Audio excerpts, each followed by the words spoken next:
Hi, welcome to Story Time with Gigi. Today we're going to be reading another story out of A Little House Picture Book Treasury by Laura Ingalls Wilder. Today's story is called Country Fair.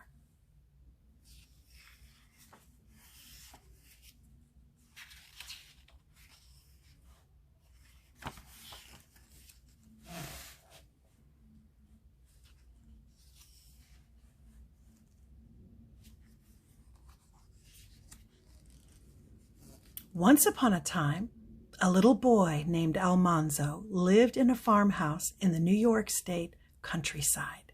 He lived with his father, his mother, his big brother, Royal, and his two sisters, Eliza Jane and Alice.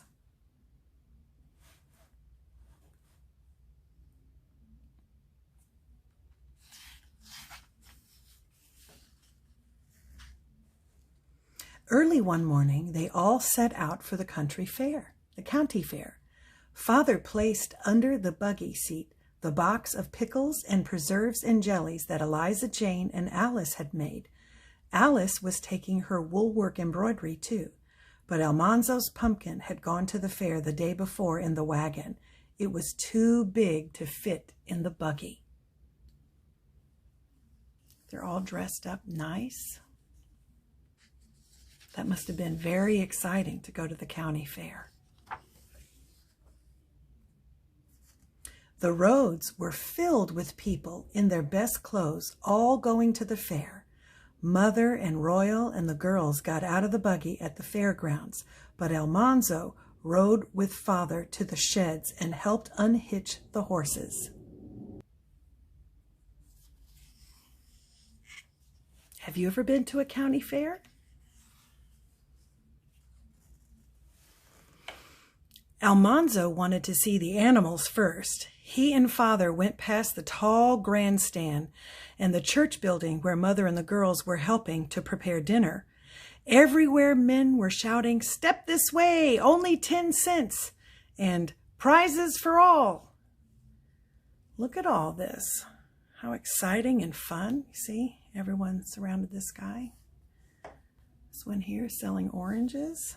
And over here, candy canes. Do you see that?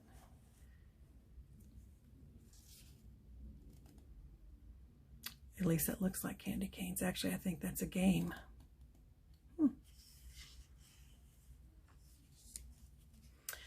Finally, Almanzo and Father reached the stock sheds. In one stall, there were 3 large gray horses. Their necks were thick and their heads were large, but their eyes were quiet and kind. Almanzo felt important and grown up talking horses with Father. 1, 2, 3. And there's Almanzo.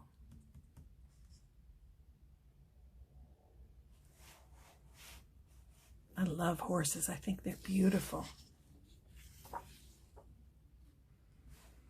Next to the horses, there was a crowd of men and boys around a stall. Not even Father could see what was in it. Almanzo squeezed between the legs until he came to the bars of the stall. Inside it were 2 black creatures he had never seen before. They were something like horses, but they were not horses. Their ears were like rabbits' ears, and their tails were almost bare. Do you know what that is?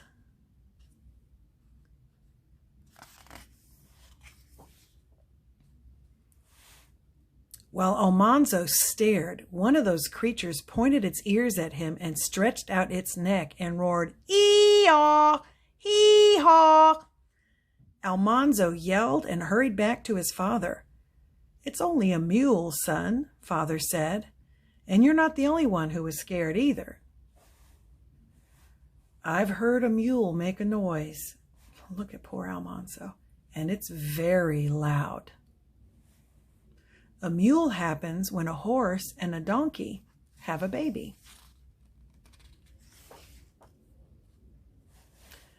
Almanzo and Father looked at the cattle and the young steers and the sturdy oxen.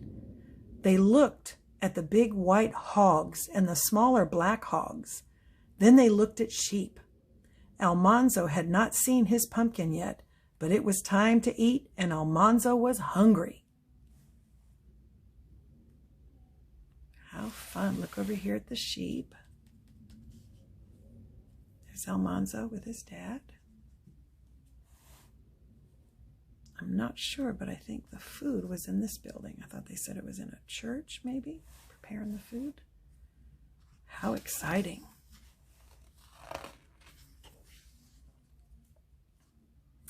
The church dining room was already crowded. Everyone was talking and laughing, but Almanzo just ate. He ate ham and chicken and turkey. He ate potatoes and gravy, succotash, baked beans, and onions and bread. He ate pumpkin pie and custard pie and vinegar pie. There were berry pies and cream pies and raisin pies, but he could not eat one more bite. I'm not sure what vinegar pie is.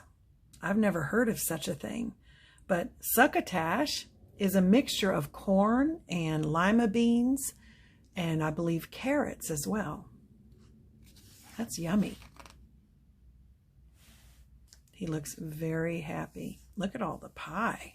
My goodness.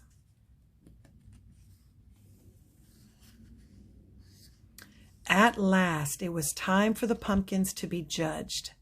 Almanzo saw at once that his pumpkin was the largest of them all. He tried not to care too much about the prize, but he wished everyone knew that the biggest pumpkin was his.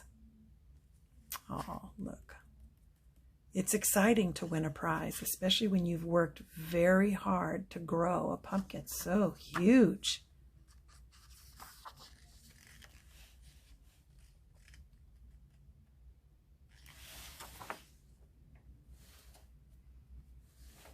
The biggest judge took one pumpkin and cut a slice out of it. Then the judge cut open another pumpkin. Finally, he cut open Almanzo's own big pumpkin. All the judges looked carefully at the pumpkin slices. They tasted one slice and then another. Almanzo could hardly breathe. Judges know what they're looking for with color and taste. Because, I mean, it could look good on the outside, but not be good on the inside. And I guess all of that matters in a contest.